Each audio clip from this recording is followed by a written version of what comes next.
Sa kabila ng luhang nagpapalabo sa kanyang mga mata at sa walang tigil na buhos ng ulan sa salamin ng kotse, malinaw na malinaw ang nakikita niya.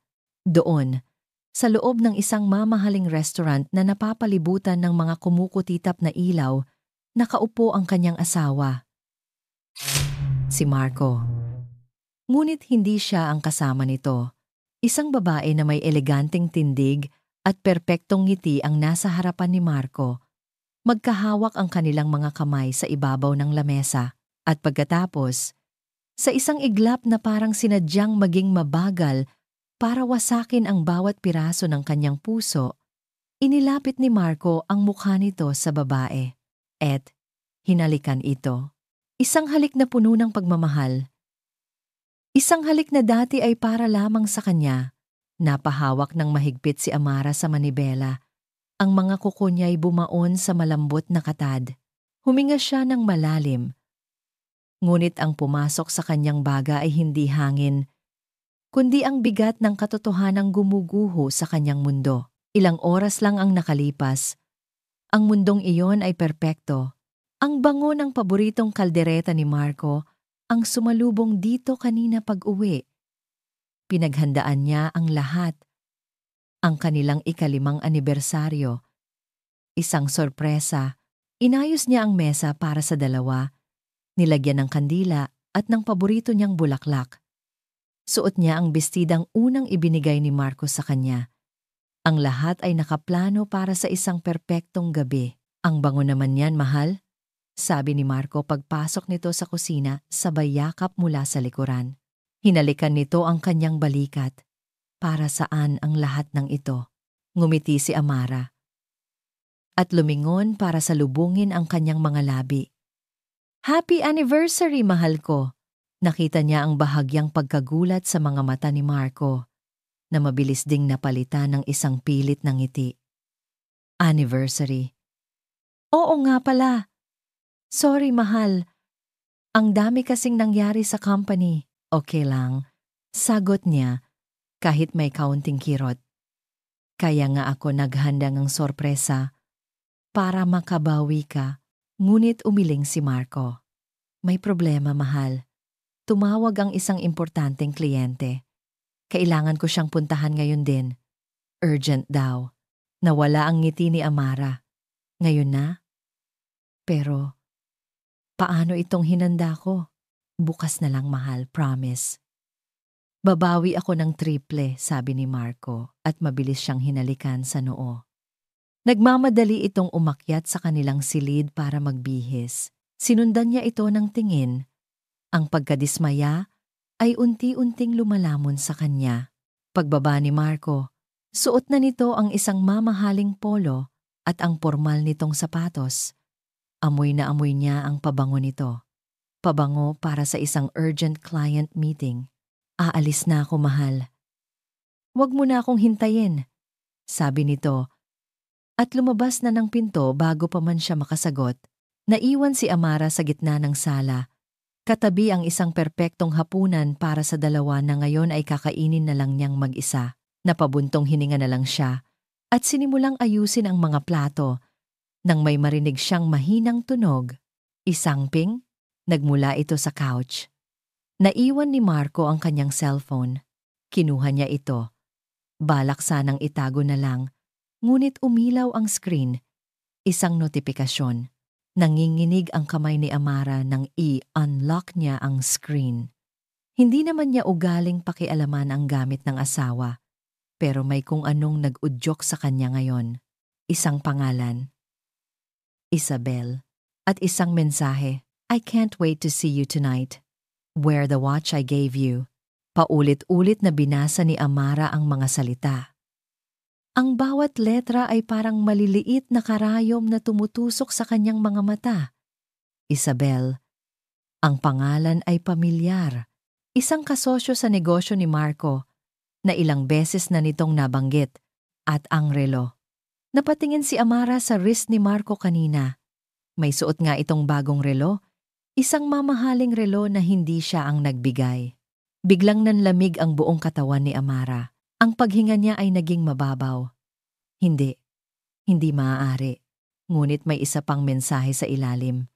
Isang address ng restaurant. Isang restaurant sa BGC na hindi pa nila kailanman napupuntahan. Hindi na siya nag-isip. Kinuha niya ang susi ng kotse at mabilis na lumabas ng bahay. Hindi niya alintana ang biglang pagbuhos ng malakas na ulan. Ang tanging nasa isip niya ay ang patunayan na mali ang kanyang hinala, na mayroong isang makatwirang paliwanag para sa lahat ng ito. Ngayon, habang nakaupo sa loob ng kanyang kotse, sa tapat mismo ng restaurant na iyon, naisip niya kung gaano siya katanga. Ang katotohanan ay nasa harap na niya, malinaw pa sa sikat ng araw, kahit na gabi at umuulan. Ang lalaking pinangakuan niya ng habambuhay ay masayang nakikipaghalikan sa ibang babae sa araw mismo ng kanilang anibersaryo. Naramdaman niya ang unti-unting pag-init ng kanyang mga mata.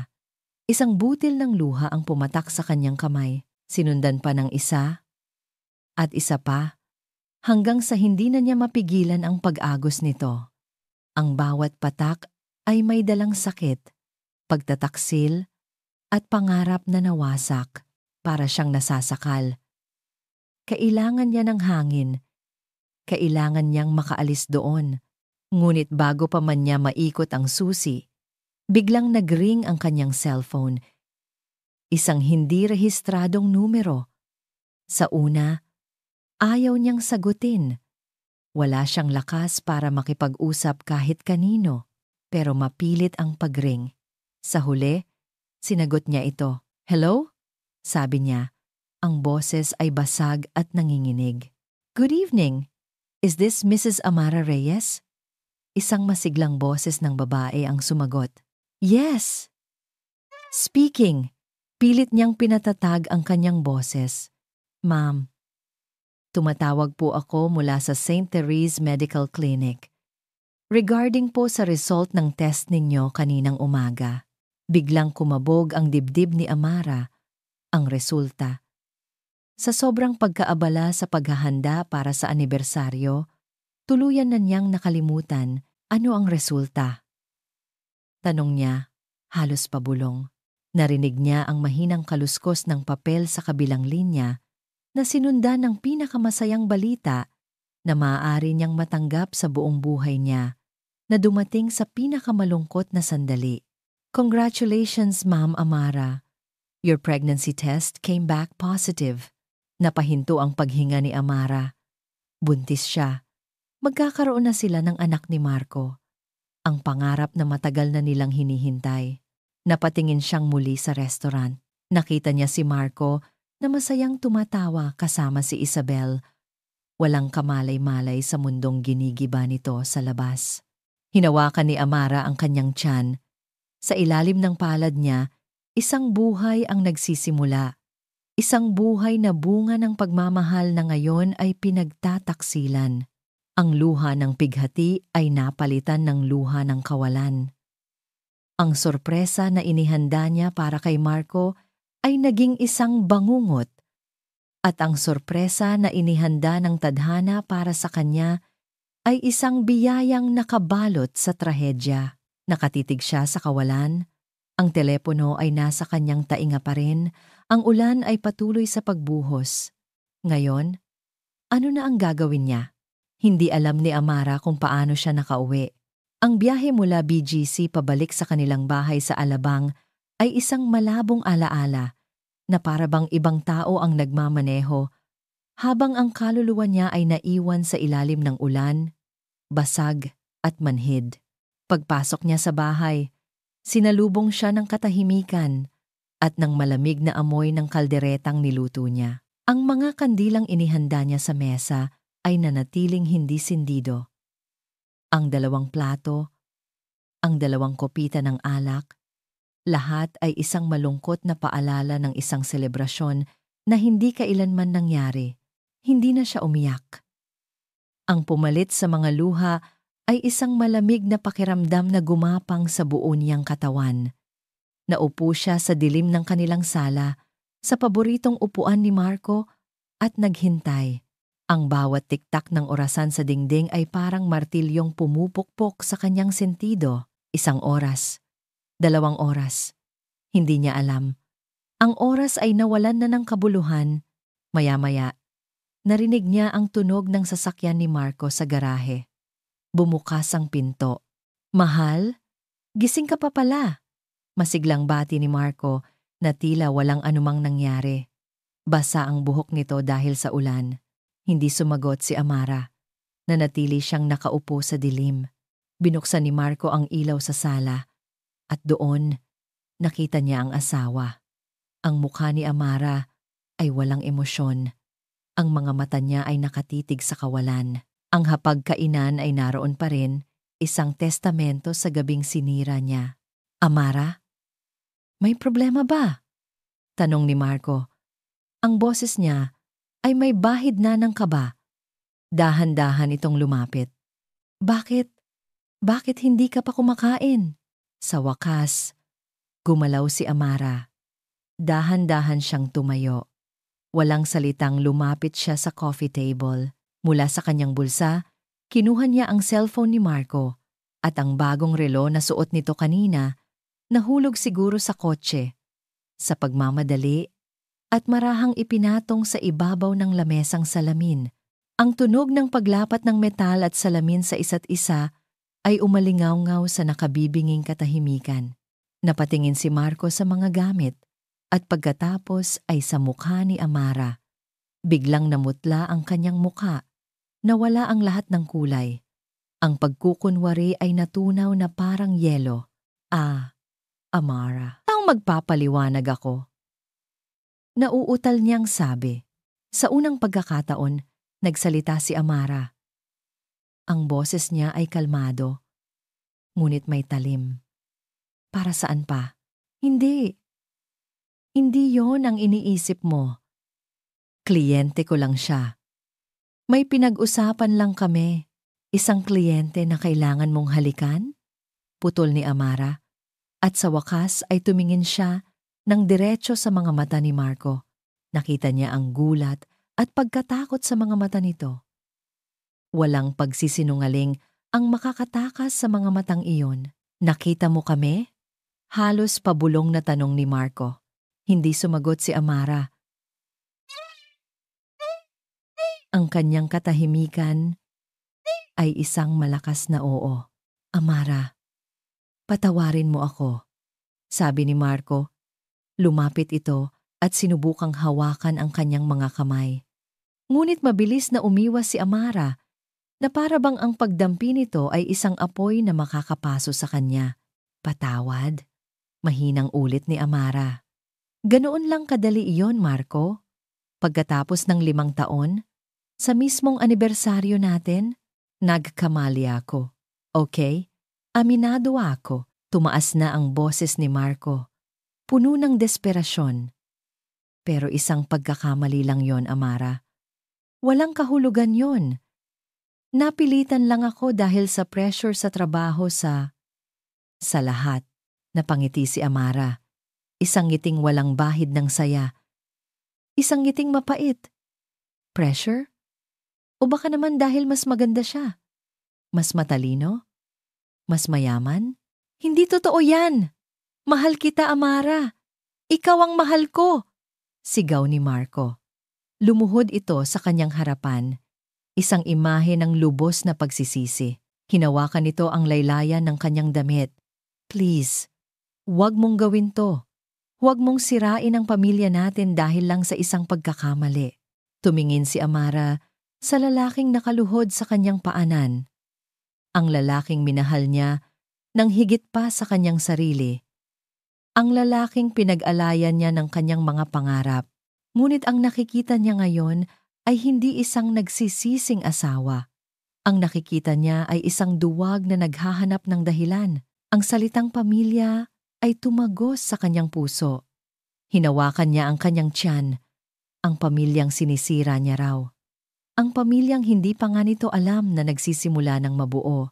At sa sandaling iyon, nagdesisyon siya. Hindi niya sasabihin, hindi niya ibibigay kay Marco ang armas na iyon para gamitin laban sa kanya. Ang anak niya ay hindi magiging dahilan para manatili siya sa isang kasinungalingan. "Hindi ko sinisira ang pamilya natin, Marco," sabi niya. Ang boses ay malamig at matatag. Ikaw ang sumira nito. Tumalikod siya at nagsimulang maglakad papunta sa kanilang silid. Saan ka? Pupunta? Humahabol na tanong ni Marco. Hindi siya sumagot. Kinuha niya ang isang maleta mula sa ilalim ng kama at binuksan ito. Dahan-dahan, isa-isa, inilagay niya ang kanyang mga damit.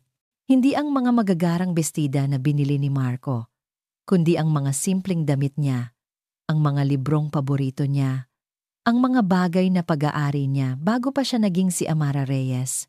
Bawat galaw niya ay kalmado. Bawat pagtiklop ng damit ay may kasamang desisyon. Para siyang nag-iimpake para sa isang bakasyon na hindi na niya babalikan pa. Amara, ano bang ginagawa mo? Mag-usap tayo. Pagmamakaawa ni Marco, nakatayo sa may pintuan. Huwag kang umalis. Aayusin natin to. Natigilan si Amara. Hinarap niya si Marco. Walang nang dapat ayusin, Marco. Basag na. Isinara niya ang maleta. Lumakad siya palabas ng silid. Hila-hila ang kanyang bagahe. Nilampasan niya si Marco na parang hindi ito umiiral. Pagdating niya sa sala, huminto siya sa tapat ng isang estante na puno ng mga litrato nilang dalawa. Ang kanilang kasal, ang kanilang mga biyahe, ang kanilang mga ngiti. Tinitigan niya ang mga ito sa huling pagkakataon, hindi na may lungkot kundi may pamamaalam. Pagkatapos, hinubad niya ang kanyang wedding ring. Ang simpleng ngunit eleganteng singsing na 5 taon nang hindi nawala sa kanyang daliri. Lumapit siya sa coffee table kung saan nakalagay pa rin ang cellphone at ang relo. Maingat niyang ipinatong ang singsing sa tabi ng mga ito. Ang telepono ni Isabel, ang relo mula kay Isabel, at ngayon, ang singsing mula sa kanya. 3 bagay na naglalarawan ng kanilang nawasak na pagsasama. Naglakad siya patungo sa pinto. Amara, please!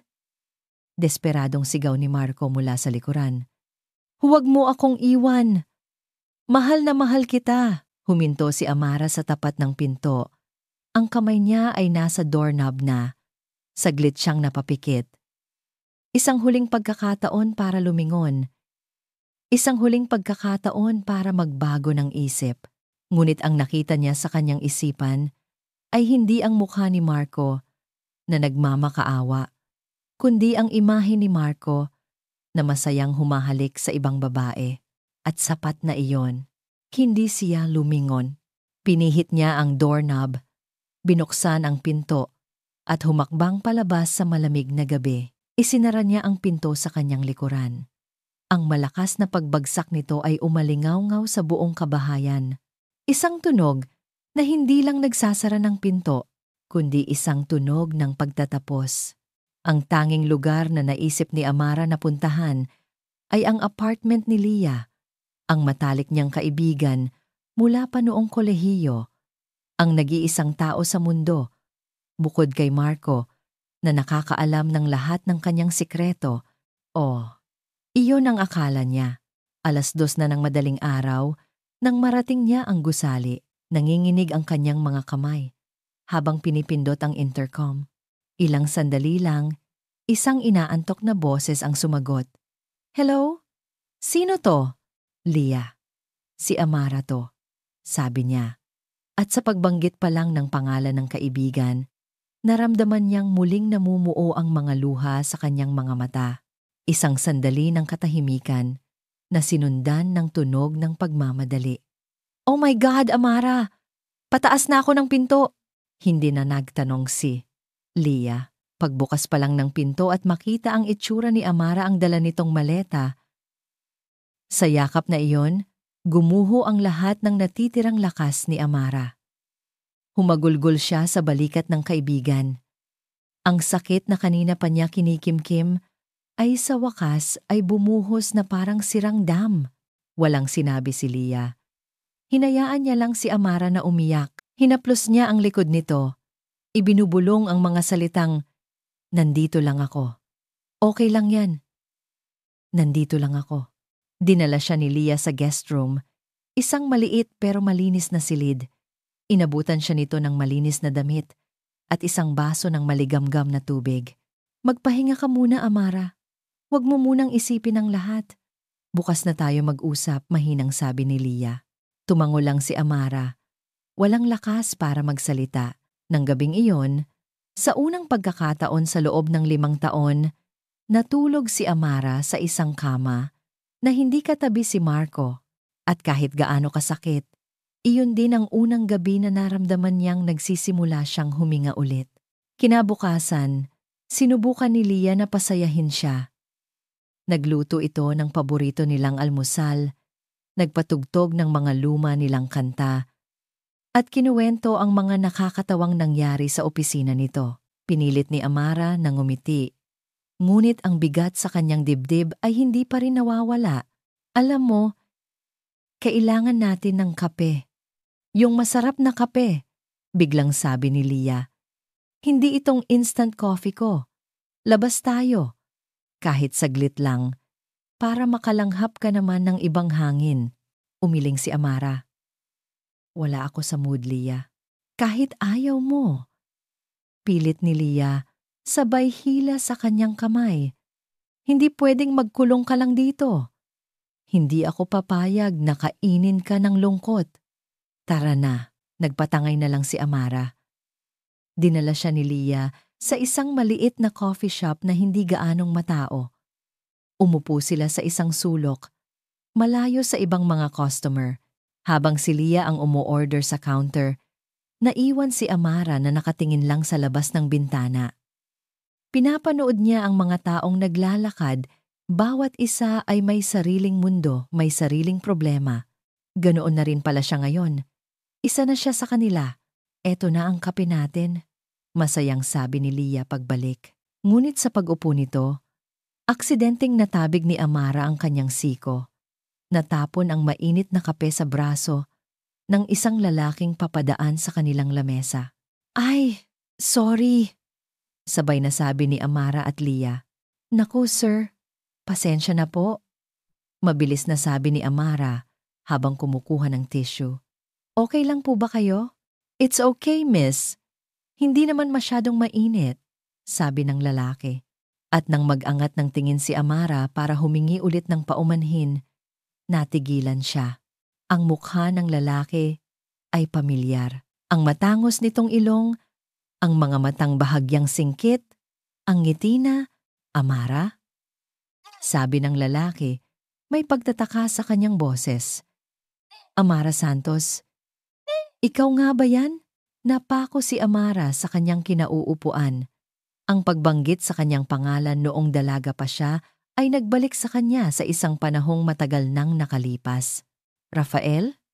Hindi makapaniwalang tanong niya. Ngumiti ang lalaki. Isang ngiting pamilyar. Ako nga. Grabe. Ang liit ng mundo. Kamusta ka na? Si Rafael, ang dati niyang kaklase at kaibigan sa college. Ang pinakamatalino at pinakamagaling sa kanilang klase sa fashion design. Ang lalaking laging nandyan para tulungan siya sa kanyang mga plates. At ang lalaking, umamin sa kanya noon, pero tinanggihan niya dahil si Marco na ang mahal niya. Napayuko si Amara, biglang nahiya sa kanyang itsura. Ang gusot niyang damit, ang maga niyang mga mata. Ito ang huling taong gusto niyang makita siya sa ganitong kalagayan. Okay lang ako, Raf. Pilit niyang ngiti. Ikaw? Anong ginagawa mo dito? May meeting lang ako malapit dito. Sagot ni Rafael. Tumingin ito sa kanya at nawala ang ngiti nito. Napalitan ng bahagyang pag-aalala. You sure you're okay, Amara? You look different. Pagod lang sa trabaho? Mabilis niyang palusot. Tumango si Rafael. Pero halata sa mga mata nito na hindi ito naniniwala. Umupo ito sa bakanting upuan sa kanilang lamesa. Let me buy you another coffee. Kasalanan ko rin. Hindi ako nakatingin sa dinadaanan ko. Nako, huwag na. Okay lang. Tanggi ni Amara. Ngunit mapilit si Rafael. Habang nag-uusap sila, naramdaman ni Amara ang pagiging magaan ng loob niya dito. Hindi ito nagtanong tungkol sa personal niyang buhay. Sa halip, Ibinalik nito ang usapan sa mga araw nila sa kolehiyo. Naaalala mo pa ba? Sabi ni Rafael, ikaw ang laging panalo sa mga design competition natin. Sabi ko noon, sisikat ka balang araw. You were the best designer in our batch. Anong nangyari? Biglang nakaramdam ng kirot si Amara. Ang pangarap na iyon, ang pangarap na tinalikuran niya para maging isang full-time wife para kay Marco.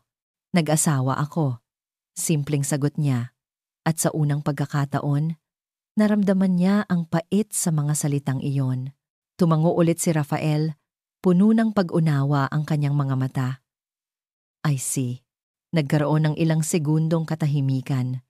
Pagkatapos, dumukot si Rafael ng isang bagay mula sa kanyang wallet, isang business card. Inabot niya ito kay Amara. Rafael Cortez. CEO. Cortez. Apparel Group. Nanlaki ang mga mata ni Amara. Ang Cortez Apparel Group ay isa sa mga pinakamalaking pangalan sa industriya ng fashion ngayon. CEO ka na pala, namamanghang sabi niya. Swerte lang. Pagpapakumbaba ni Rafael.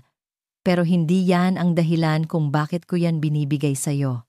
Tinitigan siya nito ng diretso sa mata. Amara, I don't know what you're going through right now, and I won't ask. Pero nakikita ko na hindi ka masaya. At alam ko rin na sinasayang mo ang talento mo. Hindi. Hayaan mo akong magsalita. Putol ni Rafael. Pero mahinahon pa rin ang boses. I'm looking for new designers to invest in. Small, independent brands with a unique vision. Brands like the one you always dreamed of building. Natigilan si Amara. Ang tibok ng kanyang puso ay biglang bumilis.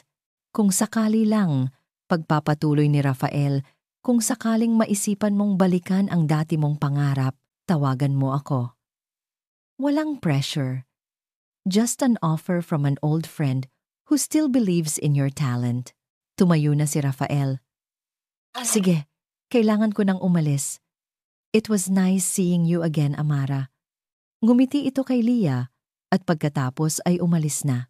Naiwan si Amara na nakatulala, hawak ang business card. Ang mga salita ni Rafael ay umalingaw-ngaw sa kanyang isipan. Isang bagong simula, ang dati mong pangarap. Isang bahagi niya ay gustong sumigaw ng oo. Isang maliit na apoy ng pag-asa, ang biglang sumindi sa loob ng kanyang madilim na mundo. Ito na ba ang sagot? Ito na ba ang daan para muli siyang makatayo sa sarili niyang mga paa? Pero, ang isa pang bahagi ay natatakot. Kakagaling lang niya sa isang pagtataksil. Paano siya muling magtitiwala? Lalo na sa isang lalaki. Paano niya tatanggapin ang tulong mula sa isang taong minsan nang umamin ng pagtingin sa kanya? Tinitigan niya ang maliit na piraso ng karton sa kanyang kamay. Isang pangalan, isang numero ng telepono, isang desisyon na maaaring magbago ng lahat. Ang unang bumungad kay Marco pagkagising ay ang katahimikan. Isang katahimikang hindi normal. Isang katahimikang nakakabingi. Walang amoy ng kaping barako, na laging unang hinahanda ni Amara. Walang mahinang tunog ng balita mula sa TV sa sala, walang mainit na katawan sa tabi niya sa kama. Napabalikwas siya ng bangon. Sa isang iglap, bumalik ang lahat. Ang pag-uusap nila, ang pag-alis ni Amara, ang pagsara ng pinto. Hindi iyon panaginip. Napahilamos siya sa kanyang mukha. Nararamdaman ang pagbigat ng kanyang paghinga. Tumingin siya sa paligid ng kanilang silid. Ang lahat ay nasa ayos. Ngunit ang lahat ay parang mali. Ang una ni Amara ay malamig. Ang kanyang mga gamit sa ibabaw ng tokador ay wala na. Naiwan lang ang isang malaking espasyo. Isang espasyong sumisigaw sa kawalan. Bumaba siya sa sala. Umaasa pa rin na baka nagbago ang isip nito. Baka naabutan lang ito ng matinding galit kagabi. At umuwi na ngayon. Ngunit ang nadatnan niya ay ang itsura pa rin ng bahay kagabi. Ang mga plato sa lamesa, ang wedding ring ni Amara sa coffee table, kumikinang sa ilalim ng sinag ng araw na tumatama mula sa bintana. Para iyong isang hiyas na puno ng akusasyon. Kinakabahang kinuha niya ang kanyang cellphone. Denial niya ang numero ni Amara. Isang ring. 2. 3. The number you have dialed is currently unavailable. Please try your call later. Binaba niya ang tawag at sinubukan ulit. Ganoon pa rin. Nag-text siya. Mahal, please. Umuwi ka na. Mag-usap tayo. I'm so sorry. Sinundan niya pa ang isa. Amara, nagmamakaawa ako. I love you. Huwag mo namang gawin to sa atin. Walang sagot. Ang salitang delivered sa ilalim ng kanyang mensahe ay parang isang insulto. Napaupo siya sa sahig. Isinandal ang likod sa couch. Ang bigat ng kanyang pagsisisi ay parang isang malaking bato na nakadagan sa kanyang dibdib. Bakit niya hinayaang mangyari to? Bakit siya nagpadala sa tukso? Ang totoo, nagsimula ang lahat dahil sa problema sa kumpanya. Ang mga investors ay nagiging demanding. Ang mga proyekto ay hindi natutuloy. Naramdaman niya ang pressure. Naramdaman niyang nabibigo siya. At dumating si Isabel. Maganda, matalino, at laging naniniwala sa kanyang kakayahan. Sa tuwing kasama niya ito, nararamdaman niyang kaya niyang gawin ang lahat. Isang pakiramdam na matagal na niyang hindi naramdaman, pero mali. Ang lahat ng iyon ay isang malaking pagkakamali. Si Amara, ang mundo niya. At ngayon, nawala ito. Tumunog ang kanyang cellphone. Sa isang iglap, bumilis ang tibok ng kanyang puso. Baka si Amara na. Ngunit ibang pangalan ang lumabas sa screen. Isabel. Hindi niya ito pinansin. Hinayaan niya lang itong mag-ring hanggang sa mamatay. Ngunit ilang segundo lang, tumawag ulit ito. Sa huli, sinagot niya, "Hello, Marco, honey." "Okay ka lang ba?" Malambing na tanong ni Isabel. "I'm busy, Isabel." Malamig niyang sagot. "Nararamdaman ko. May problema ba? Tungkol ba sa atin kagabi?" Napapikit si Marco. "Walang tayo, Isabel. It was a mistake." Narinig niya ang mahinang pagtawa sa kabilang linya. "Isang pagkakamali na pareho nating ginusto? Marco, wag na tayong maglokohan." "Anyway, I'm not calling about that. Nabalitaan ko ang nangyayari sa kumpanya mo. And I think I can help." Bago pa man makatanggi si Marco, nagpatuloy si Isabel. "Pupunta ako dyan. Magdadala ako ng lunch." At ibinaba na nito ang tawag. Ilang oras ang lumipas. Dumating si Isabel. Hindi lang lunch ang dala nito, kundi isang aura ng kalmado at kontrol. Pagpasok pa lang niya, tiningnan niya ang magulong sala at ang hindi nagalaw na hapunan. "Hay nako, this won't do," sabi niya na parang sa sarili. Walang sabi-sabing sinimulan niyang ligpitin ang mga plato. Itinapon niya ang natirang pagkain. Pinunasan niya ang mesa. Para siyang isang bagyo na pumasok. Para linisin ang lahat ng bakas ng nakaraan. "Huwag mong gawin yan." Pigil ni Marco. "Bakit? Hahayaan mo lang ba tong nakatiwangwang dito?" Sagot ni Isabel, hindi tumitingin sa kanya. "Marco, kailangan mong bumangon. Hindi makakatulong kung magmumukmok ka lang dito." Pagkatapos maglinis, inihanda niya ang dala niyang pagkain. Pinaupo siya sa mesa at pinagsilbihan. "Kumain ka." Utos nito. "Kailangan mo ng lakas." Habang kumakain sila sa katahimikan, nagsimulang magsalita si Isabel tungkol sa negosyo. "Narinig ko ang tungkol sa pag-pull out ng mga Japanese investors mo," sabi niya. Tumango lang si Marco. Walang ganang kumain. Pero pagpapatuloy nito, alam mo naman na sa bawat problema, may oportunidad. Tumingin sa kanya si Marco. "May alam akong isang land development project sa bandang south. High risk, pero 100 times ang potential return. Isang malaking real estate company mula sa Singapore ang naghahanap ng local partner. I have connections with them. Kung maipapasok kita, hindi mo lang mababawi ang nawala sa'yo, kundi lalago pa ang kumpanya mo. ng higit sa inaasahan mo. Biglang nagkaroon ng interes si Marco. Isang malaking proyekto, isang paraan para makabawi. Kung magtatagumpay siya dito, baka mapatawad siya ni Amara. Baka maipakita niyang karapat-dapat pa rin siya. Anong kailangan kong gawin? Tanong niya. Ngumiti si Isabel. Isang ngiti ng tagumpay. Simple lang. Kailangan mong mag-invest ng malaking kapital. Ibuhos mo ang halos lahat ng natitirang pondo ng kumpanya mo. It's a go big or go home kind of deal. Nag-alinlangan si Marco. Pero, delikado yon. Paano kung hindi mag-workout? Lumapit si Isabel. Hinawakan nito ang kanyang kamay sa ibabaw ng lamesa. Kaya nga ako nandito, Marco. Tutulungan kita. Tiwala ka lang sa akin. May kung anong bahagi sa isip ni Marco ang sumisigaw na huwag. Masyadong maganda para maging totoo. Masyadong delikado. Sino ang mga taong to? Ang mga taga-Singapore? Pwede ko bang makita ang portfolio nila? Usisa niya. Biglang umiwas ng tingin si Isabel. They're very private investors, mahal. Ayaw nila ng masyadong exposure. They operate through me. Ang kailangan lang nilang malaman ay kung seryoso ka. Kaya kailangan mo nang magdesisyon agad bago pa sila makahanap ng iba. Ang pag-aalala sa mukha ni Marco ay halata. Ito ang kinabukasan ng kumpanyang pinaghirapan niya. Trust me, Marco. Bulong ni Isabel, hinahaplos ang kanyang kamay. This is our chance. Tayong dalawa, we'll show them all. Ang mga salitang iyon, tayong dalawa, ay nagbigay sa kanya ng kakaibang tapang.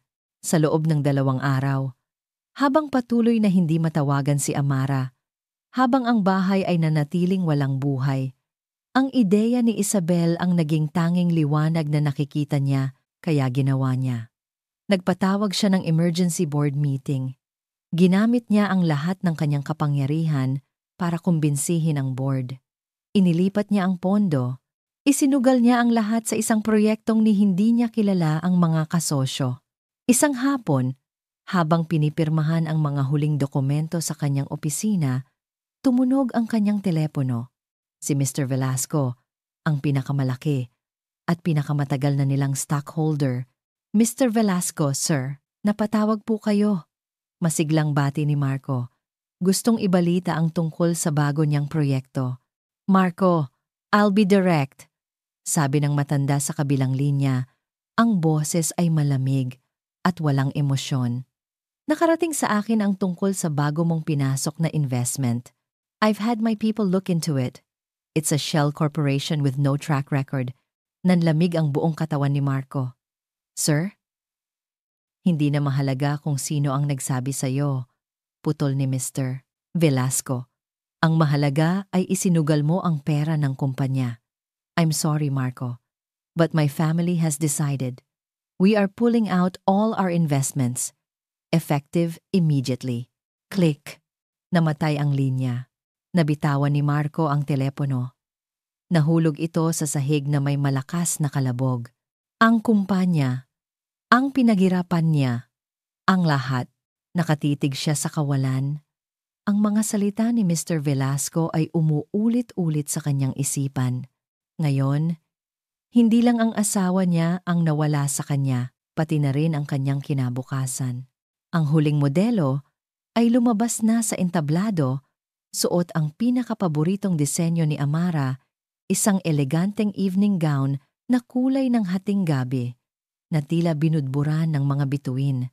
Isang disenyo na ginawa niya sa mga gabing hindi siya makatulog, ang tanging paraan para mailabas ang lahat ng sakit at gawin itong isang bagay na maganda. Nang tumigil ang musika, isang sandali ng katahimikan ang bumalot sa buong hall at pagkatapos, parang isang malakas na alon, bumuhos ang palakpakan, hindi lang basta palakpak, kundi isang umaatikabong palakpakan na may kasamang pagtayo mula sa kanilang mga upuan. Ang mga kritiko, mga kilalang personalidad sa fashion, mga mamimili, lahat sila ay nagpapalakpakan para sa kanya. Amara, tawag ka na sa stage. Bulong ni Lia.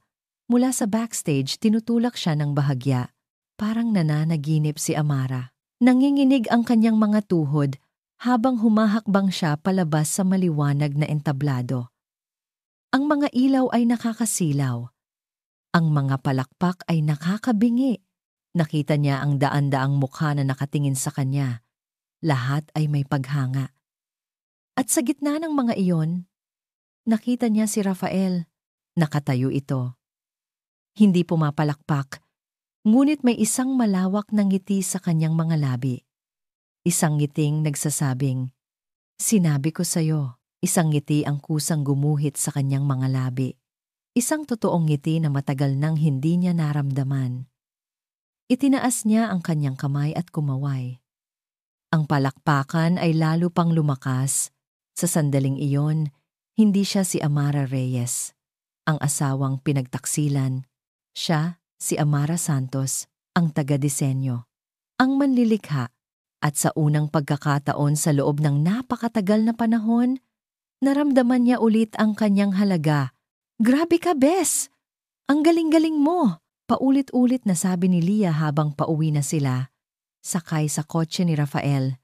Si Lia ang mas excited pa kaysa sa kanya. "Congratulations again, Amara," sabi ni Rafael mula sa driver's seat. "Your vision. It was breathtaking.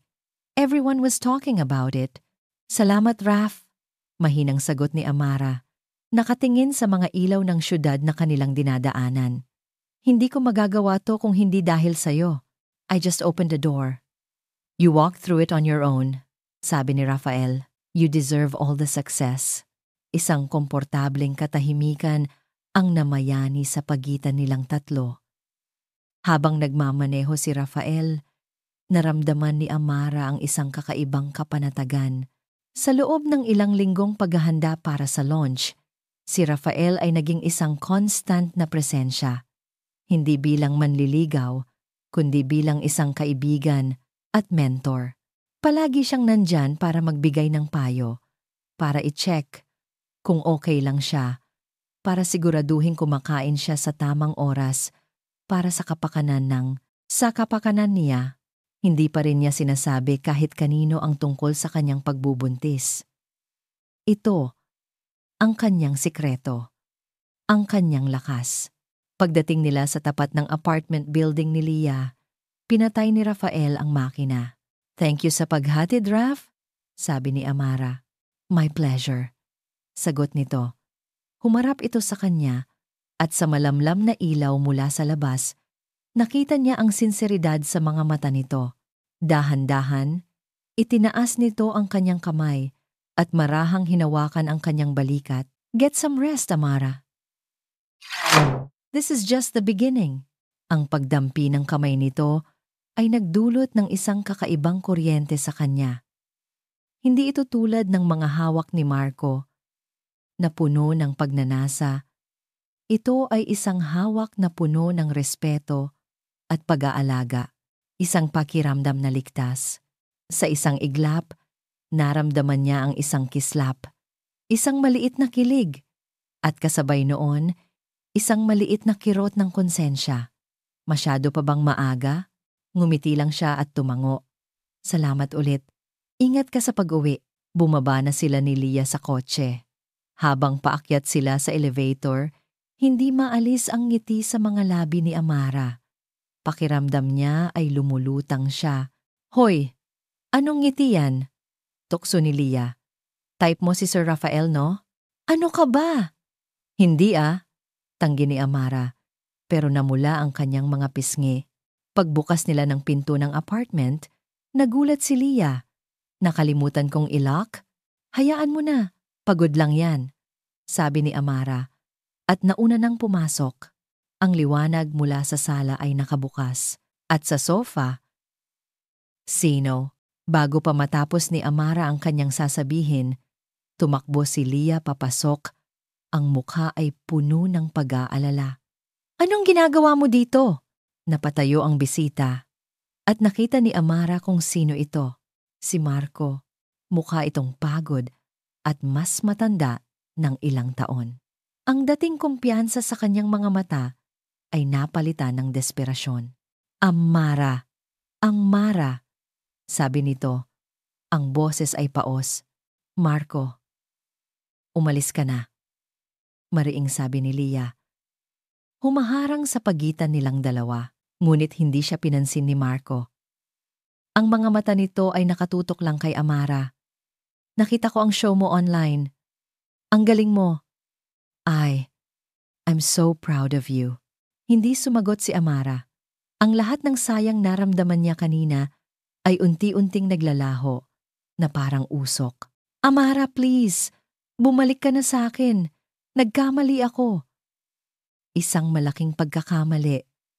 Pagmamakaawa nito. Alam ko na ang lahat. Si Isabel.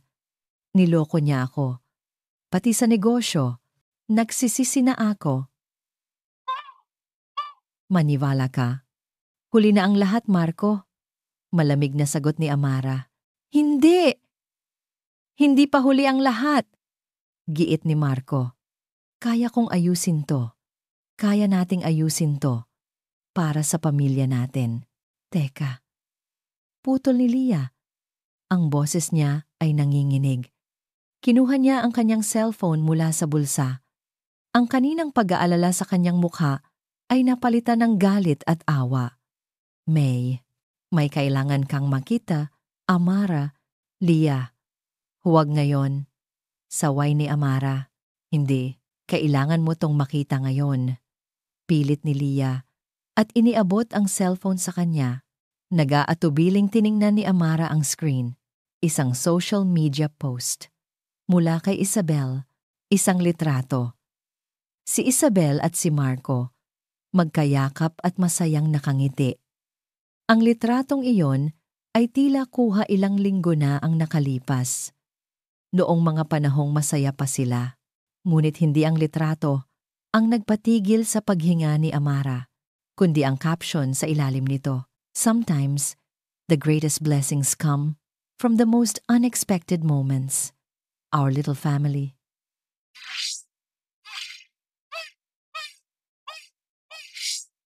Can't wait to meet our little miracle. At sa tabi ng litrato nilang dalawa, may isa pang larawan. Isang larawan ng ultrasound. Binitawan ni Amara ang cellphone na para siyang napaso. Bumagsak ito sa sahig, ang mundo niya ay umikot. Ang mga boses sa paligid niya ay naging isang mahinang ugong. Buntis si Isabel. Magkakaanak sila ni Marco. Napatingin siya kay Marco. Nakita niya ang gulat at pagkalito sa mukha nito, na para bang ngayon lang din nito nalaman, ngunit hindi na iyon mahalaga. Ang tagumpay na naramdaman niya kanina, ang pag-asa, ang kislap ng bagong simula, lahat ng iyon ay naging abo. Ang tagumpay niya ay may katumbas na bagong pamilya para sa kanila. Ang anak na dinadala niya sa kanyang sinapupunan ay may kapatid na bunga ng pagtataksil. Naramdaman niya ang pagbigat ng kanyang paghinga. Napahawak siya sa kanyang tiyan. Isang galaw na puno ng proteksyon at sakit. Ang pait ng tagumpay. Amara? Narinig niya ang boses ni Leah, puno ng pag-aalala. Amara? Anong ibig sabihin niyan? Tanong ni Marco. Natataranta, ngunit hindi na sila masagot ni Amara. Ang kanyang paningin ay nanlabo. Ang huling nakita niya ay ang mga nag-aalalang mukha ni Leah at ang nakakatakot na realisasyon sa mukha ni Marco. Pagkatapos, ang lahat ay naging itim. Ang unang naramdaman ni Amara ay ang matapang na amoy ng antiseptiko. Dahan-dahan niyang iminulat ang kanyang mga mata. Puti. Ang lahat ay puti. Ang kisame, ang mga dingding, ang kumot na nakabalot sa kanya. Sinubukan niyang bumangon, ngunit isang mahinang kamay ang pumigil sa kanya. Dahan-dahan lang, bes? Sabi ng isang pamilyar na boses. Si Leah. Nakaupo ito sa isang upuan sa tabi ng kama. Ang mukha ay puno ng pag-aalala. Sa kabilang banda, nakatayo si Rafael. Ang pormal nitong kasuotan kagabi ay gusot na ngayon. Nasaan ako? Tanong ni Amara. Ang lalamunan niya ay tuyo. Nasa ospital ka. Sagot ni Rafael. Ang boses ay mahinahon. You fainted. Tumawag agad kami ng ambulansya. Biglang bumalik ang lahat sa isipan ni Amara. Si Marco, ang social media post, ang ultrasound, napahawak siya sa kanyang tiyan. Ang takot ay biglang kumalat sa buo niyang katawan. Mas malamig pa kaysa sa hangin ng aircon sa silid. Ang baby ko? Nanginginig niyang tanong. Napatingin siya kay Leah. Pagkatapos ay kay Rafael, naghahanap ng kasagutan. Nagkatinginan ang dalawa. Bago pa sila makasagot, bumukas ang pinto at isang doktora ang pumasok. "Good morning, Mrs. Reyes. I'm Dr. Santos." Bati nito, may hawak na clipboard. "But maybe, for now, we should call you Miss Santos." May bahagyang ngiti sa labi ng doktora. Isang ngiting nagpapahiwatig ng pag-unawa. Tumingin ito sa chart. Mabuti na lang at naidala ka agad dito. "You experienced a vasovagal syncope episode due to extreme emotional distress." Sa madaling salita, hinimatay ka dahil sa matinding stress. "Okay lang po ba ang baby ko, doktora?" Diretsahang tanong ni Amara. Hindi na alintana ang paliwanag. Ngumiti ang doktora. "Your baby is fine." Malakas ang heartbeat niya. Sa wakas ay nakahinga ng maluwag si Amara. Ang bigat sa kanyang dibdib ay bahagyang gumaan. Naramdaman niya ang pag-agos ng luha sa kanyang mga pisngi, luha ng ginhawa. Pero, pagpapatuloy ng doktora, at ang tono nito ay naging seryoso. "Miss Santos, your pregnancy is delicate, lalo na sa unang trimester. Ang matinding stress ay isa sa mga pinakamalaking kalaban mo ngayon. It can affect not just you, but the baby as well. You need to avoid it at all costs." Tumingin ang doktora sa kanyang mga mata. "I don't know what you're going through, but you need to be strong. Hindi para sa sarili mo, kundi para sa anak mo. Kailangan kanya." Ang mga salitang iyon ay tumagos ng diretso sa puso ni Amara. Kailangan kanya. Pagkaalis ng doktora, isang mahabang katahimikan ang namayani sa silid. "So, it's true." Basag ni Rafael sa katahimikan, hindi nakatingin sa kanya kundi sa bintana. "You're pregnant." Tumango si Amara. Hindi na sinusubukang itago pa. Si Leah naman ay lumapit at umupo sa gilid ng kama. Hinawakan nito ang kanyang kamay. "Bakit hindi mo sinabi sa akin, Bes? Pwede naman tayong magtulungan." "Hindi ko alam kung paano." Mahinang sagot ni Amara. "Si Marco. Alam ba niya?" Tanong ni Rafael. At sa wakas, ay lumingon ito sa kanya. Ang kanyang mga mata ay puno ng isang emosyong hindi mabasa ni Amara. Umiling si Amara. "Hindi, at ayokong malaman niya. Pero Amara, karapatan niyang simula ni Leah." "Anong karapatan?" Putol ni Amara. At sa unang pagkakataon, bumalik ang apoy sa kanyang boses. "Ang karapatang saktan ako ulit, ang karapatang gamitin ang anak ko para pilitin akong bumalik sa kanya, habang ang isa pa niyang anak ay nasa sinapupunan ng babae niya." "Hindi, Leah." Wala siyang karapatan. Nakita niya ang pag-aalala sa mukha ni Leah, ngunit nakita rin niya ang pag-unawa. Muling nagsalita si Rafael. "Ang post ni Isabel, it was calculated. Amara, it was posted right after your successful launch. It was meant to destroy you at your highest point." Napaisip si Amara. Oo nga, ang timing ay masyadong perpekto para maging isang pagkakataon lang. "She's not just a mistress," sabi ni Amara. Naaalala ang mga nangyari. "She's a monster, and monsters need to be fought." Dugtong ni Rafael. Umupo ito sa kabilang gilid ng kama. Ngayon, nasa pagitan siya ng dalawang kaibigang handang sumuporta sa kanya. "Hindi ka nag-iisa dito, Amara," sabi ni Rafael. Ang boses ay matatag. "You are not alone in this." Tumingin si Amara sa kanya, pagkatapos ay kay Leah. Sa kabila ng lahat ng sakit, isang bagong damdamin ang nagsimulang umusbong sa kanyang puso. Pasasalamat, ngunit may takot pa rin. Paano? Paano ko siya lalabanan? Wala akong laban sa kanya. Pera, koneksyon, nasa kanya na ang lahat. Pati si Marco, hindi mo kailangan ng pera o koneksyon niya. Sagot ni Rafael, ang kailangan mo ay katotohanan. At ako, I have resources. Marami akong pwedeng alamin.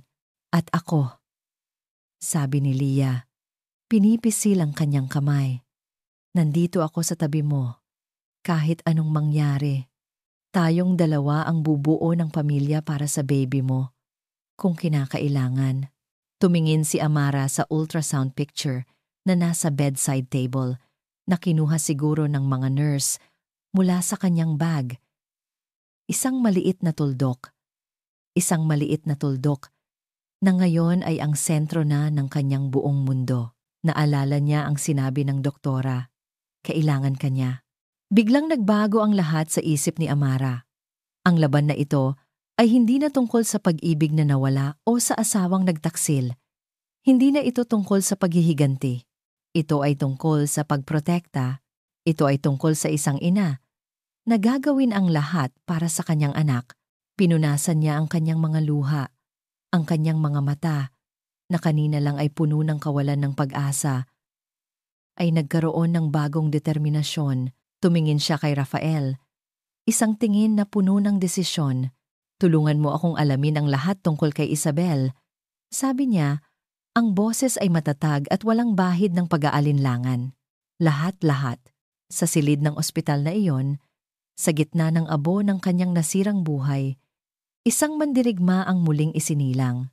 Ang mga sumunod na linggo ay ang pinakamadilim sa buhay ni Marco. Ang balita ng pag-pull out ni Mr. Velasco ay kumalat na parang apoy sa mundo ng negosyo. Ang telepono niya ay walang tigil sa pagring mga tawag mula sa galit na board members, nag-aalalang empleyado, at mga bangkong humihingi ng bayad. Ang kumpanyang binuo niya mula sa simula ay guguho na at wala siyang magawa kundi panoorin ito. Sa gitna ng kaguluhang ito, si Isabel ang kanyang naging tanging sandalan. Lumipat na ito sa bahay nila. O mas tamang sabihing, sa bahay niya. Siya ang nag-aayos ng lahat. Siya ang sumasagot sa mga tawag na hindi niya kayang harapin. Siya ang nagbibigay sa kanya ng lakas. Hayaan mo na sila, Marco. Sabi nito, isang gabi habang minamasahe ang kanyang balikat. Kapag naitayo na natin ang bago nating kumpanya mula sa proyekto sa South, lahat sila babalik sa'yo. Magsisisi sila. At ang pagbubuntis nito. Iyon ang naging pinakamalaking dahilan niya para magpatuloy. Nawala si Amara, nawala ang kumpanya, pero magkakaroon siya ng anak. Isang bagong simula. Ngunit habang tumatagal, may mga maliliit na bagay siyang napapansin. Mga maliliit na bitak sa perpektong larawan na ipinipinta ni Isabel. Nagsimula ito sa mga check-up. Sasahan kita sa OB mo bukas, sabi niya isang araw. Gusto kong marinig ang heartbeat ng baby natin. Nakita niya ang bahagyang pagbabago sa ekspresyon ni Isabel bago ito mabilis na ngumiti. Naku, wag na, honey. Wag mo nang problemahin yan. Marami ka nang iniisip. Tsaka, mabilis lang naman yon. Medyo nagtaka siya. Hindi ba't dapat ay ito ang mga sandaling gusto ninyong pagsaluhan? Pero hinayaan na lang niya. Baka tama ito, masyado lang siyang maraming iniisip. Isang linggo ang lumipas, muli niyang sinubukan. Kailan ang susunod mong check-up? Sisiguraduhin kong libre ako sa araw na yon. Nako, kakatapos ko lang kahapon. Mabilis na sagot ni Isabel. Nakalimutan kong sabihin sa'yo. Everything's perfect. Sabi ng doktor. Healthy si baby. Muli, may kumirot sa dibdib ni Marco. Bakit parang ayaw nitong isama siya? Bakit parang itinatago nito sa kanya ang mga bagay na may kinalaman sa sarili nilang anak? Ang kanyang pagdududa ay lumalim nang makita niya ang statement ng credit card ni Isabel na aksidenteng naiwan sa ibabaw ng mesa. Hindi niya sinasadyang tingnan, ngunit nahagip ng kanyang mga mata ang isang pangalan, De La Cruz, Women's Wellness Clinic. Kumunot ang noo niya.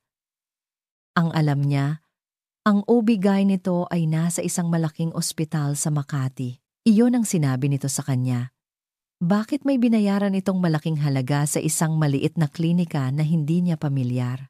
Hindi niya ito tinanong. Ayaw niyang magsimula ng away. Baka para sa ibang bagay iyon. Ngunit ang mga bitak ay patuloy na lumalaki. Isang gabi, may dinaluhan silang isang maliit na social gathering, isang desperadong pagtatangka ni Marco na makahanap ng mga bagong posibleng mamumuhunan.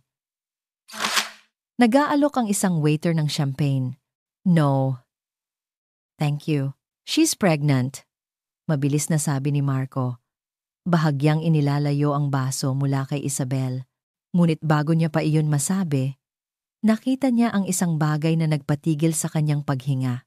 Sa isang iglap, sa isang kilos na tila automatiko at walang pag-iisip, iniangat ni Isabel ang kanyang kamay para kunin ang isang baso ng alak. Nakita niya ang pagkasabik sa mga mata nito at sa huling sandali, tila napagtanto nito ang kanyang ginagawa. Mabilis nitong ibinaba ang kamay at tumawa ng pilit. Ay, oo nga pala. Muntik ko nang makalimutan. Silly me. Ngunit nakita ni Marco ang saglit na iyon. Ang saglit na pagkalimot. Ang saglit na pagnanasa. Sinong buntis ang makakalimot na buntis sila kapag inalok ng alak? Pauwi, hindi siya nagsalita sa kotse. Ang isip niya ay puno ng mga tanong. Ang rurok ng lahat ay dumating isang gabi. Umuwi siya ng mas maaga kaysa sa inaasahan. Walang ilaw sa sala. Akala niya ay tulog na si Isabel. Ngunit narinig niya ang isang boses mula sa balkonahe. Dahan-dahan siyang lumapit. Nagtatago sa dilim ng pasilyo. Nakita niya si Isabel. Nakatalikod. May kausap sa telepono. Hindi niya pwedeng malaman. Not yet, mahinang sabi ni Isabel. Ngunit may diin. Ang usapan ay usapan. Isang sandali ng katahimikan. I don't care. I paid you enough. Biglang tumaas ang boses ni Isabel, puno ng inis. Just make sure the documents look real. Everything has to be perfect. Walang pwedeng makaalam nito. Nagyelo si Marco sa kanyang kinatatayuan. Documents? Look real? Anong mga dokumento? Sige na. I have to go. Baka dumating na siya, sabi ni Isabel, at ibinaba na ang tawag. Humugot ito ng isang malalim na hininga at pilit na kinakalma ang sarili. Pagkatapos, lumingon ito para bumalik sa loob. At nagtama ang kanilang mga mata. Ang pagkagulat sa mukha ni Isabel ay hindi maikakaila. Ang kulay sa kanyang mukha ay biglang nawala. Para siyang isang magnanakaw na nahuli sa akto. Tumayo lang si Marco sa dilim. Ang kanyang mukha ay isang blankong maskara. Ngunit ang kanyang mga mata ay nag-aapoy. Hinayaan niya ang katahimikan na bumanat sa pagitan nila. Isang katahimikang mas mabigat kaysa sa anumang sigaw. Sa wakas, naglakad siya papalapit. Ang bawat hakbang ay mabigat at may layunin. Huminto siya sa mismong harapan ni Isabel. Hindi niya itinaas ang kanyang boses. Sa halip, ginamit niya ang isang tono na mas malamig pa kaysa sa yelo. Sino ang kausap mo, Isabel? Sino ang kausap mo, Isabel? Ang tanong ni Marco ay parang isang patalim na lumutang sa makapal na tensyon sa pagitan nila. Sinubukan ni Isabel ng ngumiti, isang pilit ng ngiti na hindi umabot sa kanyang mga mata. Wala yun, honey. Kaibigan ko lang. Nag-aalala lang tungkol sa baby shower. Ngunit hindi na nalinlang si Marco. Ang mga araw ng pagdududa ay sapat na. Huwag mo na akong lokohin, Isabel. Biglang nagbago ang anyo ni Isabel. Nawala ang pagkukunwari. Ang lumabas ay isang ekspresyon ng pagkasuklam at inis. So what kung narinig mo? Anong gagawin mo? Wala ka nang babalikan, Marco. Ako na lang ang meron ka. Tungkol saan ang mga dokumento? Diretsahang tanong ni Marco. Tumawa si Isabel, isang tawang walang saya. Mga bagay na hindi mo na kailangang malaman. Tumalikod ito at akmang lalabas ng balkonahe. Ngunit mabilis na hinarangan ni Marco ang daan. Sa unang pagkakataon, nakita ni Isabel ang isang apoy sa mga mata ni Marco na matagal nang nawala. Isang apoy ng galit at desisyon. Hindi ka aalis dito hanggat hindi mo sinasabi sa akin ang totoo, mariing sabi niya. Bago pa man makasagot si Isabel, isang boses ang pumutol sa kanilang pagtatalo. Baka ako ang makakasagot niyan. Sabay silang napalingon ni Marco sa pinanggalingan ng boses. Mula sa dilim ng sala, isang anyo ang lumabas. Isang babae, matangkad, elegante, at may tindig na puno ng kumpiyansa. Ang kanyang mukha ay kalmado, ngunit ang kanyang mga mata ay matalim. Amara? Bulong ni Marco. Hindi makapaniwala. Sa likod ni Amara, lumabas ang isa pang lalaki. Si Rafael Cortez. Anong ginagawa ninyo dito? Sigaw ni Isabel. Ang pagkagulat ay napalitan ng purong galit. Get out of this house! Ito ang bahay namin. Hindi, kalmadong sagot ni Amara. Habang dahan-dahang naglalakad palapit sa kanila, ang bawat hakbang ay may bigat. Ito ang bahay ko. At nandito ako para bawiin ang lahat ng kinuha mo sa akin. Napatitig si Marco kay Amara. Ibang-iba na ito sa babaeng umalis sa bahay na ito, ilang buwan na ang nakalipas. Ang dating Amara ay parang isang bulaklak na nalalanta. Ang Amara sa harapan niya ngayon ay parang isang puno na matatag ang pagkakaugat sa lupa. Hindi kayang matinag ng anumang bagyo at sa ilalim ng suot nitong bestida, may bahagyang umbok na sa kanyang tiyan. Isang umbok na nagpatigil sa pagtibok ng puso ni Marco. Amara, ikaw. Hindi niya matapos ang kanyang sasabihin. Ngunit hindi siya pinansin ni Amara. Ang kanyang mga mata ay nakatuon lamang kay Isabel. Simulan natin sa kumpanya ni Marco. Sabi ni Amara. Ang land development project sa South na inalok mo sa kanya. Anong alam mo dyan? Nanginginig na sabi ni Isabel. Lahat? Simpleng sagot ni Rafael na ngayon ay may hawak ng folder. Nalaman namin na ang Singaporean real estate company na sinasabi mo ay isang Shell Corporation na nakarehistro sa pangalan ng pinsan mo. Isang kumpanyang walang ibang asset, kundi isang bank account na kung saan napunta ang lahat ng perang ininvest ni Marco. Ibinato ni Rafael ang mga dokumento sa coffee table, mga bank statement, mga papeles ng pagpaparehistro. Ang lahat ng ebidensya ay naroon. Namutla si Isabel, napatingin siya kay Marco, na ngayon ay nakatitig sa kanya na may halong pangingilabot at pagkaunawa. Niloko mo ako, mahinang sabi ni Marco. Sinadya mong pabagsakin ang kumpanya ko. Hindi lang yan ang kasinungalingan niya, Marco. Sabi ni Amara. Ang boses ay nanatiling malamig. Humakbang siya papalapit pa kay Isabel, hanggang sa ilang pulgada na lang ang pagitan nila. Pag-usapan naman natin ang pinakamalaki mong sikreto. Bulong ni Amara. Sapat lang para marinig nilang tatlo. Pag-usapan natin ang tungkol sa pagbubuntis mo. Biglang nanigas si Isabel. Huwag kang gumawa ng kwento, Amara. Talaga ba? Tanong ni Amara. Mula sa kanyang bag, kinuha niya ang kanyang cellphone at pinindot ang play sa isang audio recording. Isang boses ng babae ang umalingaw-ngaw sa buong sala. Binayaran niya ako. Malaki ang bayad niya. Ang sabi niya, kailangan niya ng ultrasound picture at medical certificate na nagsasabing buntis siya. Fake lahat yon, ma'am. Hindi naman talaga siya nagpatingin sa akin. Pinagawa niya lang ang mga dokumento. Ang boses ay mula sa isang yaya sa Dela Cruz Women's Wellness Clinic, ang mismong klinika na nakita ni Marco sa credit card statement. Ang yaya na nakonsensya. At sa huli ay umamin din sa lahat kapalit ng proteksyon. Isang recording?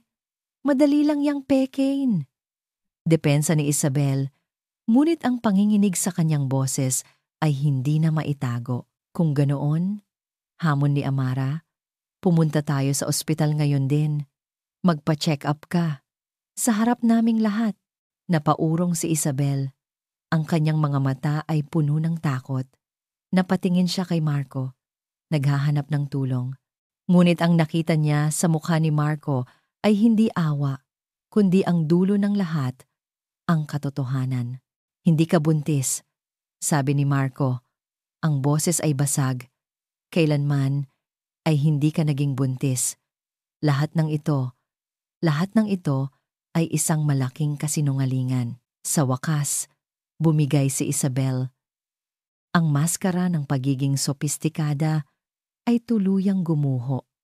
Ang natira ay isang babaeng puno ng galit at desperasyon. Oo! Hindi ako buntis! Sigaw niya. Ang luha at galit ay naghahalo sa kanyang mukha. Masaya ka na ba, Amara? Masaya na ba kayong lahat? Tumingin siya kay Marco. Ang mga mata ay nanlilisik. Ginawa ko lang to dahil mahal kita, Marco. Dahil gusto kong mapasa akin ka. Pagkatapos, ang kanyang galit ay bumaling kay Amara. At ikaw ang may kasalanan ng lahat ng ito. Mula pa noon, ikaw na lang lagi. Laging ikaw ang nakakakuha ng lahat. Nang hindi man lang pinaghihirapan. Samantalang ako, kailangan kong magplano. Kailangan kong magtrabaho. Kailangan kong lumaban para lang makuha ang gusto ko. Ang pag-ibig ay hindi kinukuha. Isabel, mahinang sagot ni Amara. At ang paggalang ay hindi ninanakaw. Huwag mo akong kausapin na parang alam mo ang lahat. Sigaw ni Isabel, ginawa ko to dahil gusto kong makuha ang lahat ng dapat ay sa akin noon pa. Sa kanyang pagwawala, hindi niya napansin ang pagdating ng 2 pulis sa likuran ni Rafael. Ang lahat ay nakaplano na pala. Habang papalapit ang mga pulis para kunin siya, ang huling tingin ni Isabel ay para kay Amara. Isang tingin na puno ng sumpa at walang katapusang pagkamuhi. Pagkaalis nila, isang mabigat na katahimikan ang muling bumalot sa sala. Naiwan silang 3. Si Amara, si Marco, at si Rafael. At ang katotohanan ngayong gabi ay nabunyag na. Nang tuluyan nang mawala ang anino ni Isabel at ng mga pulis sa may pintuan, ang lakas na nagpatatag kay Amara sa buong gabing iyon ay tila biglang bumitaw. Bahagya siyang napahawak sa braso ng isang upuan para suportahan ang sarili. Ang bigat ng lahat ng nangyari ang komprontasyon, ang mga sigaw. Ang katotohanan ay ngayon pa lang niya nararamdaman. Okay ka lang? Mabilis na tanong ni Rafael. Lumapit ito at inalalayan siya. Tumango si Amara, huminga ng malalim. Okay lang. Kailangan ko lang umupo. Inalalayan siya ni Rafael paupo sa sofa, malayo sa lugar kung saan nakatayo si Marco. Ang huli ay nanatiling hindi gumagalaw. Nakatitig sa sahig na para bang ang buong bigat ng mundo ay nasa kanyang mga balikat. Ang katahimikan na namayani ay iba na ngayon. Hindi na ito puno ng tensyon, kundi ng isang nakakapagod na bigat. Isang katahimikan na puno ng mga salitang hindi masabi. Nakausap ko na ang mga abogado ko. Basag ni Rafael sa katahimikan. Ang boses ay propesyonal. Tila sinusubukang ibalik ang kaayusan. Isabel will be facing multiple charges. Estafa, falsification of public documents. Matagal siyang mawawala. Tumingin ito kay Marco. At sa tulong ng mga ebidensya, posibleng mabawi pa ang parte ng pera ng kumpanya mo. It will be a long process, but it's not hopeless. Hindi sumagot si Marco. Tila hindi nito narinig ang sinabi ni Rafael. Dahan-dahan itong nag-angat ng tingin.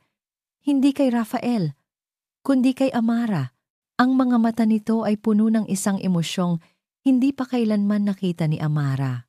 Isang pinaghalong sakit, pagsisisi, at isang bagay na mas malalim pa, isang lubos na pagkasira. Amara, sabi nito, ang boses ay halos hangin na lang. Ang tiyan mo, buntis ka. Hindi ito tanong, isa itong pahayag. Isang katotohanang ngayon pa lang nito lubusang naiintindihan. Bago pa makasagot si Amara, tumayo si Rafael. Siguro, mas mabuting iwan ko muna kayong dalawa para mag-usap. Tumingin ito kay Amara. I'll be waiting outside. Just call me. Tumango si Amara. Nagpapasalamat sa pag-unawa nito. Pagkaalis ni Rafael, naiwan silang dalawa. Ang dalawang taong minsan ay nangakong magsasama habang buhay, ngayon ay parang dalawang estranghero sa sarili nilang tahanan. Dahan-dahang lumakad si Marco papalapit, ngunit huminto ito ilang talampakan ang layo, na tila may isang hindi nakikitang pader sa pagitan nila. Anak? Anak ko ba yan?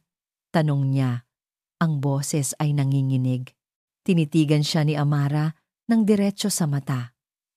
Walang galit, walang panunumbat, tanging isang pagod na katapatan. Oo, Marco. Anak mo. Napapikit si Marco. At isang butil ng luha ang pumatak mula sa kanyang mga mata. Napayuko ito. Ang kanyang mga balikat ay nanghihina. Patawad, Amara. Patawad. Hindi ito ang unang beses na narinig ni Amara ang mga salitang iyon mula sa kanya. Ngunit ngayon, iba ang dating. Ang mga naunang patawad ay puno ng pagmamakaawa para sa sarili. Ang patawad na ito ay puno ng sakit para sa kanya. Hindi umimik si Amara. Hinayaan niya lang itong ilabas ang lahat. Wala akong kwentang asawa. Pagpapatuloy ni Marco, ang boses ay basag. Pinabayaan kita. Sinaktan kita. At habang dinadala mo ang anak natin, ako ay kasama ng isang babaeng niloloko lang pala ako. Ang tanga-tanga ko. Tumingala itong muli. Ang mukha ay basang-basa na sa luha. Hindi ko hinihiling na bumalik ka sa akin, Amara. Alam kong wala na akong karapatan. Alam kong sinira ko na ang lahat. Dumukot ito ng isang dokumento mula sa kanyang bulsa. Isang dokumentong tila luma na at gusot na sa paulit-ulit na paghawak.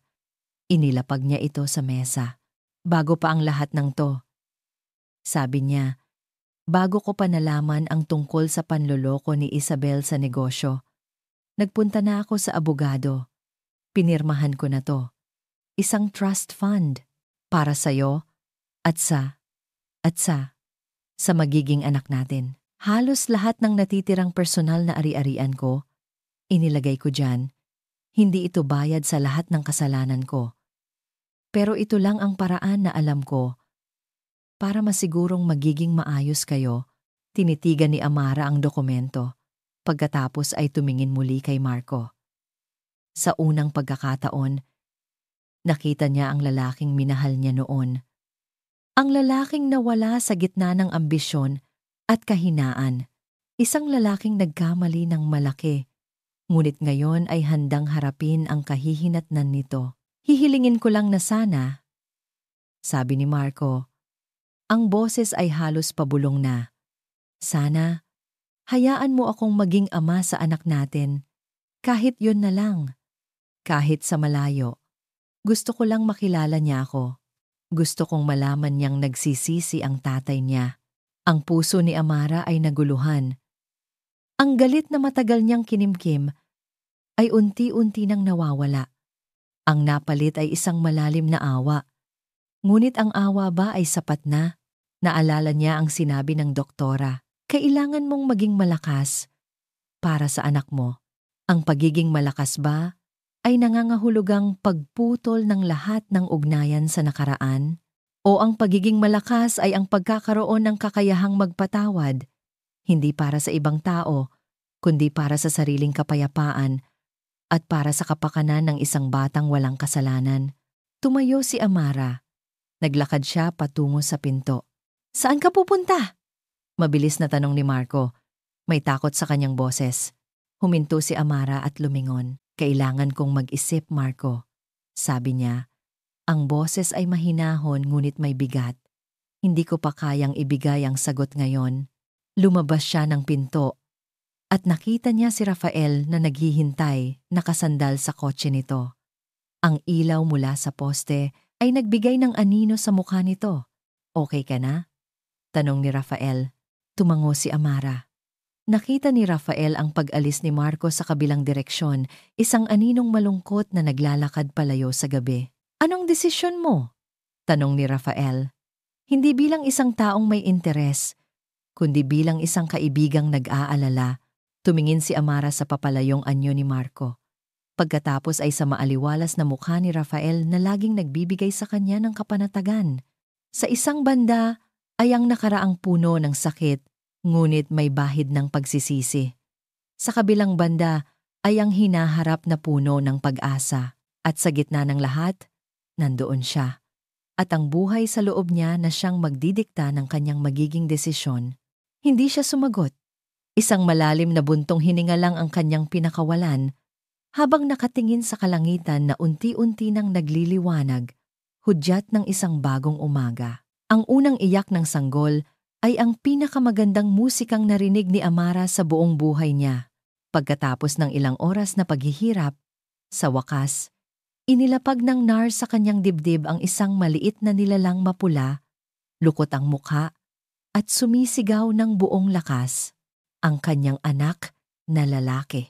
Congratulations, Ma'am Amara. Nakangiting sabi ng doktora. He's a healthy baby boy. Habang yakap niya ang kanyang anak sa unang pagkakataon, ang lahat ng sakit, lahat ng pighati, lahat ng pagod ng mga nakaraang buwan ay tila naglaho. Ang natira na lang ay isang pagmamahal na napakalinis at napakalaki. Isang pagmamahal na hindi niya akalaing posible pala. Hinalikan niya ang malambot na ulo ng sanggol. "Hello, my love," bulong niya. Pinangalanan niya itong Leo, na ibig sabihin ay Leon, isang pangalan na sumisimbolo sa lakas at tapang na natagpuan niya sa kanyang sarili sa gitna ng pinakamalaking unos ng kanyang buhay. Sa labas ng delivery room, naghihintay sina Lia at Rafael, ang dalawang taong hindi umalis sa kanyang tabi. Ang mukha ni Lia ay basang-basa sa luha ng kaligayahan. Si Rafael naman ay may dalang isang malaking stuffed toy na halos mas malaki pa sa bagong silang na sanggol.